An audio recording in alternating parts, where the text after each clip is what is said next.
मैं किसान हूँ भाई साहब, और मुझे बर्बाद किया कुछ मेरे पुरखों की नस्लों ने, तो कुछ बर्बाद हुई फसलों ने। और मेरी बर्बादी कुछ ऐसे हुई, कभी मेरे पुरखे रिश्तेदारों में जमीनें दान कर गए, तो कभी आवारा गाय भैंस और सांड मेरी फसलें चर गए।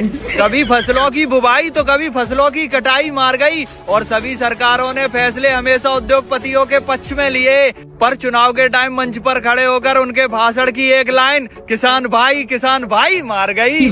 कभी लेबर नहीं मिली, तो कभी बिन मौसम की बरसात ने बढ़ाई हमारी मजबूरियां। तो मोहब्बत की बात करते हो जनाब, हमें 2-2 दिन लाइन में खड़े होने के बाद नहीं मिलती है यूरिया। फिर भी मैं फसल की रखवाली करता रहा, खेतों में बिछा के खटिया। और अगर मेरी फसल सही सलामत मंडी तक पहुंच भी गई, तो फिर तौल में घपला कर ले गया मेरा आड़तिया। और जैसे तैसे फसल बेच के पैसे हाथ में आ भी जाए, जाने या अनजाने में, साला पड़ोसी तब तक मेड़ काट के मुझसे झगड़ा कर लेता है, और वो पैसे भी मुझे देने पड़ जाते हैं कोर्ट कचहरी थाने में।